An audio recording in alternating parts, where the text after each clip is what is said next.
Hi there. Hi. I'm Helen. I'm Donna. And this is Teacher Talk for Parents. Those of you watching us on YouTube, yes, I am holding a mic like I'm a singer. She's Beyonce today. Exactly. It's because I want you guys to hear me better, and Donna's mic is better than mine. So I'm holding it. Anyway, last week we talked about kindergartners going back to school. It's that time. It's that time of year. And we talked so much about them that we didn't get to first grade. We got a little excited. Which was the goal. We were a little happy about the kindergarten. This time, our goal is to do first and second together. So, it's still that back to school time. It is. For first grade and second grade. Yes. First grade is my favorite grade. I know it That's is. what I taught. I do like first graders. A lot of years. Yeah. And, you know, it's really different for them when they're getting back to school. Yeah, it's a shock for first graders because it's a lot different from kindergarten where there's way more singing and way more center time and way more play time. First grade is a little different, so it's a little shock for these first graders. Right. So in first grade, definitely they do come in wondering, hey, when is center time? Right. Hey, when do we get to play with blocks? Exactly. Or when is it playtime? Or let's sing. And, you know, they're singing in first grade too, but definitely not as much as they did with their kindergarten teachers. Right.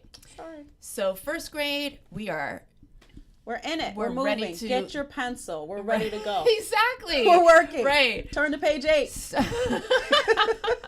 So, yeah, that's what first grade is all about, parents. So, definitely in this episode, it's to prepare them, their little minds, for the shock of first grade learning. Yes. What is it going to be like? So, we're going to give you some ideas, some concepts to think about.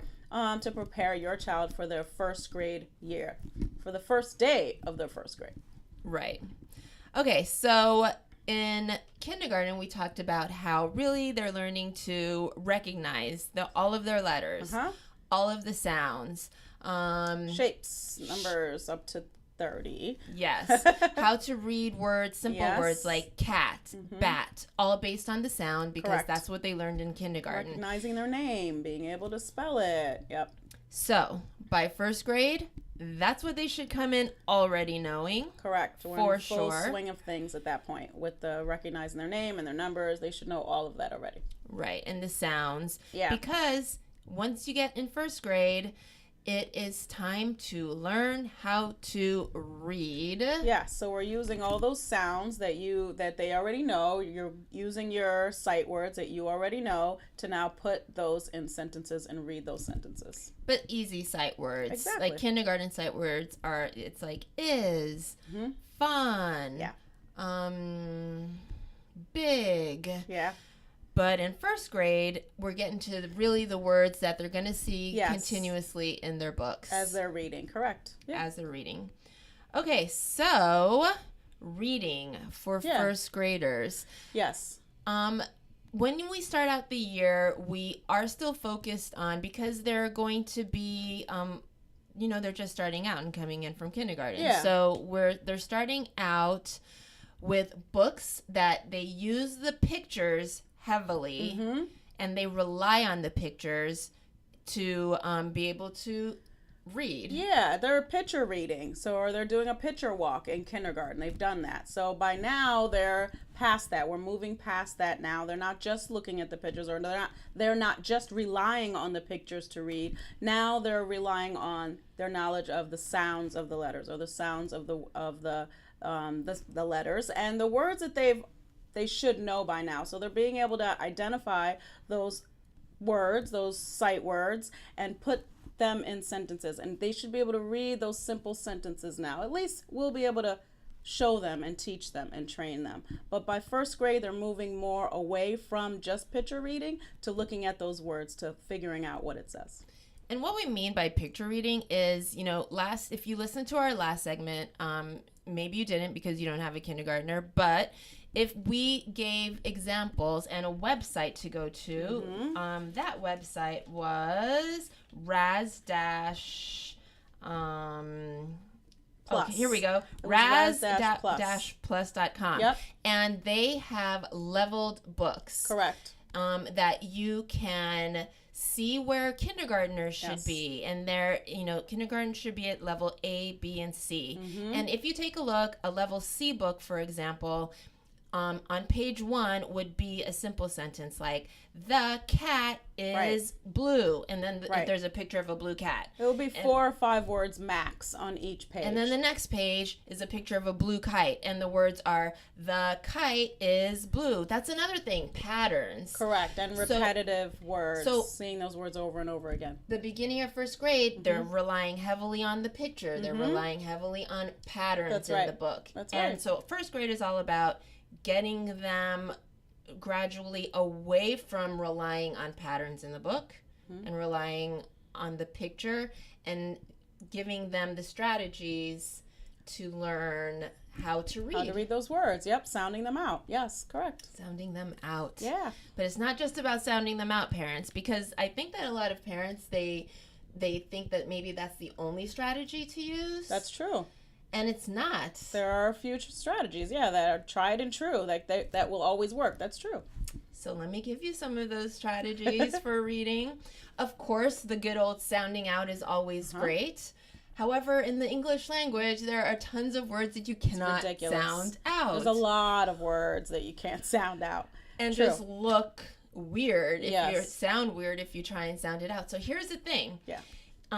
In first grade, they're going to start getting spelling tests because they need to start learning those sight words that they're going to see in the book all the time. That's right. And that they're not going to be able to sound out. For example, R, A-R-E. Yeah. I think that I start out with that as a sight word kind of early on. Right, because phonetically it doesn't make sense. At all.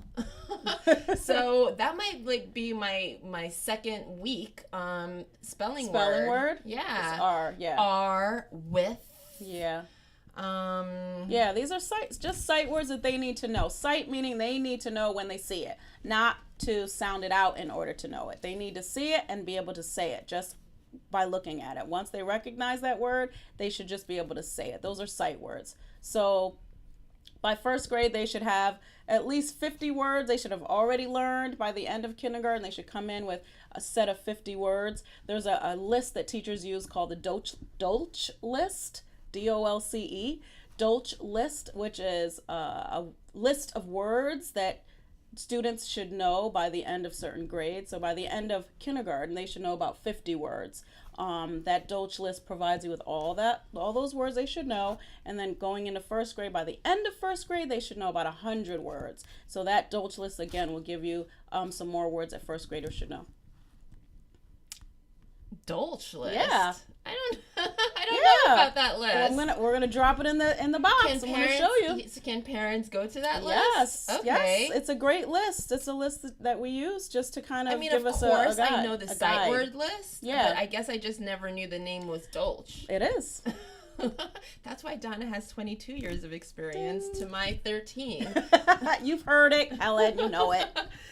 Anywho, so parents, just know that expect your first graders to have spelling tests. Yes. And take it seriously, please, because definitely that's when they learn their sight words. It's a foundation for reading. Yes. They need to know these words because when they get to it, they can't sound it out, and it will block them from having a better understanding of what they're reading. So they need to know this list. They need to know these basic sight words, and spelling tests help them to remember it. So, and they're kind of fun. It allows for a little competition, some grades. So I think students rewards. Yeah, I found that when I did those spelling tests, students were really excited about it. Stickers. They love that stuff. So it's just a great way to reward them to know these words and to allow them to focus on and having a goal. Like this week, I'm going to learn these 10 words. Oh, I can't wait. Let's see who can do it. I start out with 5. You start out with 5? In kindergarten. kindergarten. I know some teachers who have like 20. Well, by the end of first grade, I'm definitely doing 10, but Yes. I start out with 5. Okay, that's good. I don't want to shock their little systems. Yeah, I They think still want playtime. And yes, and some success. You know, we want them to be successful. I personally think 20 sight words on a spelling test is too many. Yes. That's just my thought. I think some teachers would disagree going into with me. second grade, But perhaps. I've but seen that's some, a lot. It's a lot of words, I think. That's too many. And this is weekly. So it's a lot of words. And I it think. is every week, each Yeah, week. it's So, sorry, parents, reading strategies, sounding out the words. Yes. Paying attention to the sight words that they should know. And by the way, really quickly about the spelling test, another thing. Yeah. It's not just about knowing that word for the spelling test. Yeah, I got 100. Now I can forget about it. Right. No. Each spelling test is building on to the next. Right. And so it's like they should know all of those words and remember them. Yeah. At least if they don't remember how to spell them, they should remember how to recognize them in a book. Because the books that we're now reading have these words. So you need to know it so we can go on to the next word. If you're stuck, I'm talking to a made-up child. If you're stuck on this word, it's creating a barrier for you to get to the next word, and then we can't read the sentence. So it's important for you to know this word that you're seeing so we can read the sentence and understand what the sentence is saying. So it's important. We're building. Yes. And then I'll just give one more quick strategy for first grade, and it's one that you have them think. Like, you think, does that make sense? Like, a lot of times I would ask, what do you think that word says? What would make sense? Like, look at the first letter sound and then think about what would make sense in that sentence. Yes. So, for example, if it said, the blue sky turned gray. Right. If the picture is of a blue sky and a gray cloud coming in, they could say the blue sky and then skip the word turned because that's a tricky word. Yes, it is. And then read gray. Right. And then go back and think about, what would make sense? So here? Skip the tricky word, finish the sentence, go back, think about what would make sense. Yeah. So you're using the context clues too. You're using the other words around that word to figure out what word that would be. So you're using those context clues to support that you're reading. So that's helpful. Yeah, and when I was teaching, I assigned reading homework every single day. Absolutely. And that's important, parents, that they actually sit and take their books out and sit and read. And it must be a book that's at their reading level. Correct. Because you don't want them to get frustrated. That's right. With a whole bunch of words that they don't know how to read. That's right, which means that there are some first graders that are not reading first grade books. When we say read at your level, we don't mean at your grade level. That's separate. Right. So there's grade level instruction, there's grade level reading, and there's also independent level. So some students are not quite at that level. They might be at a kindergarten level. They might be at a pre-primer, we say, or a primer level. So they might be just before, they might be emerging. So it depends on the level of your child. You really have to look at where they are because we do want them to be successful. We don't want them to read, be frustrated, and toss that book out the window. We want them to be happy reading and successful. Right. So a lot of the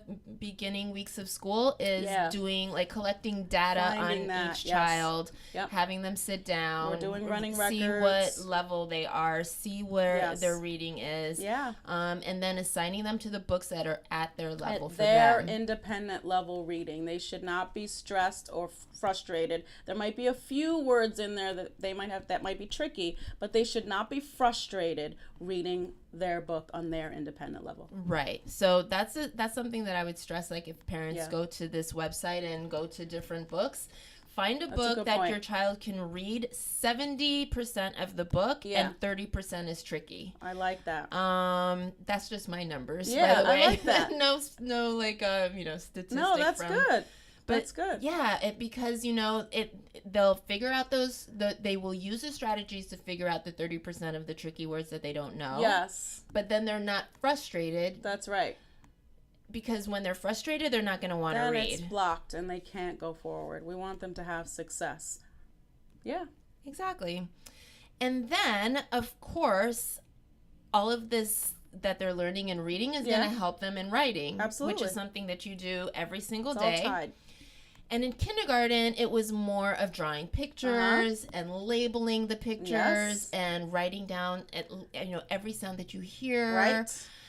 And in first grade, it's more about writing a full sentence. Yes. Now, the sentence doesn't have to be perfectly structured. Right. But you're beyond just labeling one word above the, like, me. Like, if you draw a picture of the family, and then you write me above my head. Mom. And mom. Right. Dad. Abuela. Yeah. We want, now you're writing a thought. You're writing a complete story. Sentence. Mm-hmm. So different schools have different programs that they use to Curriculum. teach reading and writing. Yeah. In the school that I worked in first grade, you would give them 3 pages to start with, and they would literally have to write a book from the first page is the beginning, the second page is the middle of the story, the third page is the ending. Yes. And so it would be simple books like, they draw a picture of their family, and on the first page they would write, I went to the park. Right.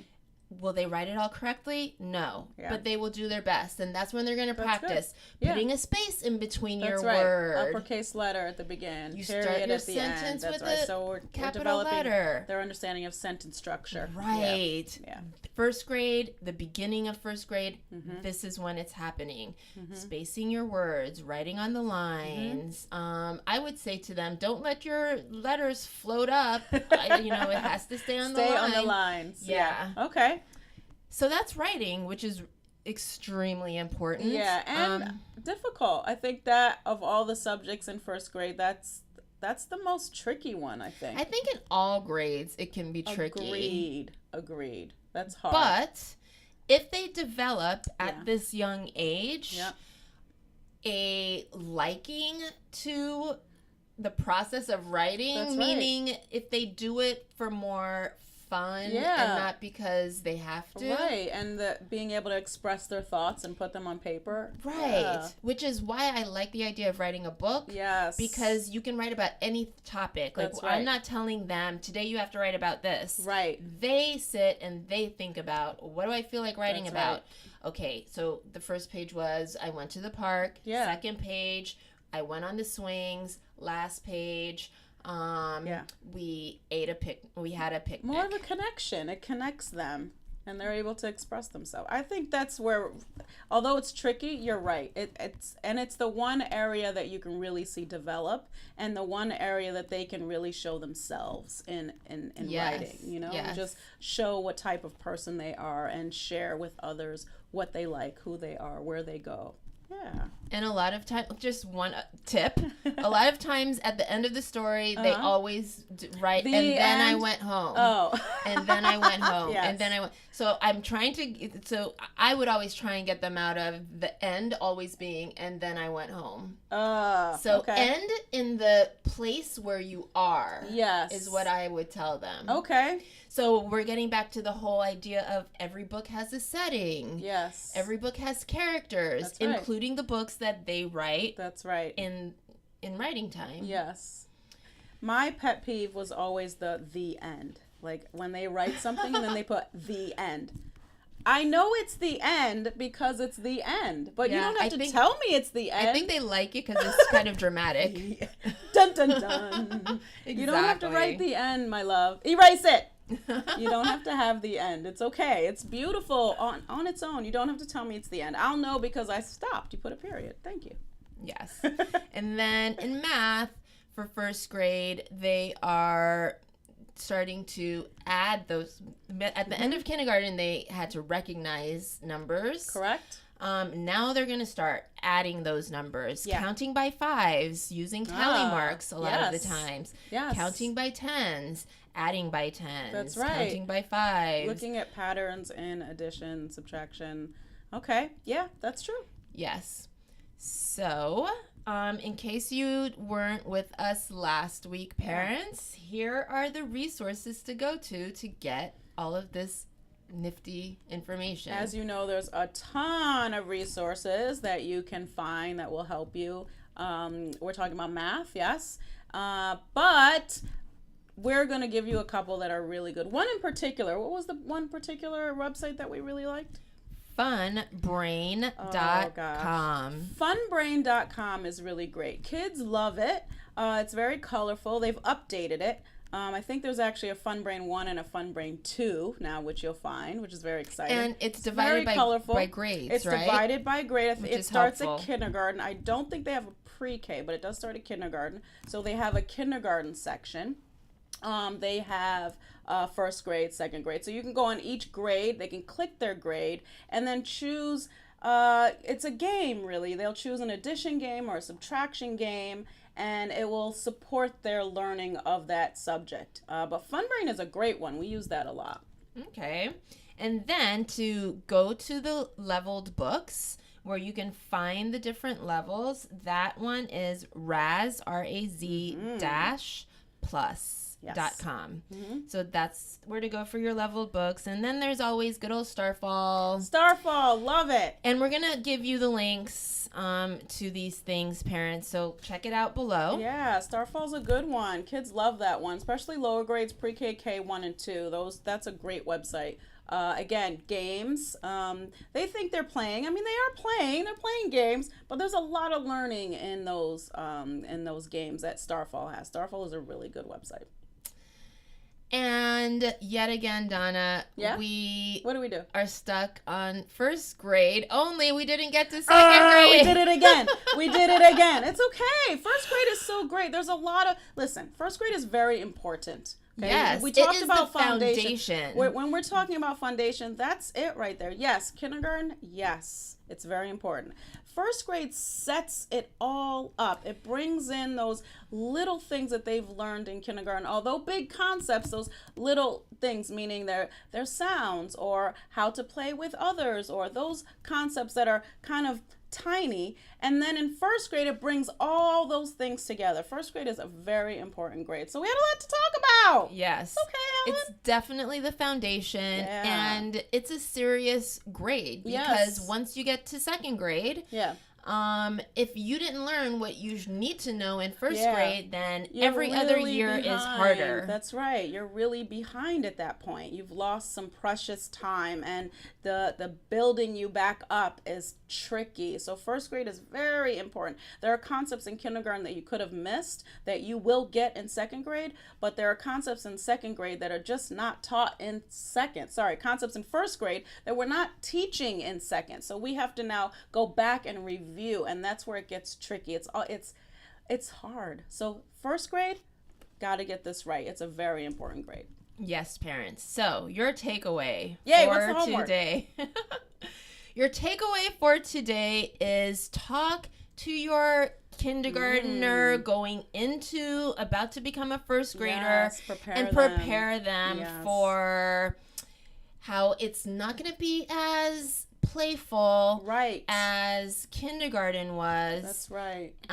But you're a big girl now. You're a big boy now. And I feel like it's time to learn. And that's the theme that I think we've been sharing with you parents, is to prepare them. I think that if they just hear from you and get some practice, whether it's during the summer or over the weekend, just to prepare them to go into the next grade, it won't be so stressful on them. So preparation is key. We've heard that. We know that as adults it's very important, and I think with your child you'll find that preparation will make it so much easier for them when they enter that next grade. Prepare them, talk to them, share with them what's coming, what you expect. Yeah, what your goals are, what you want for them, what you expect from them. Higher expectations, we talked about that. So you're setting them up. You're saying, this is what I want from you. This is what I expect from you. You can do it. Prepare them. Build confidence. Wow, I'm going off here. Prepare them.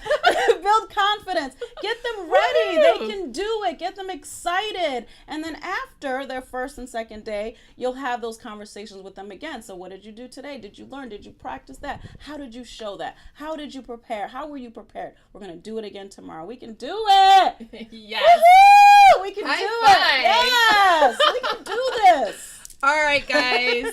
See you next time. See you next time.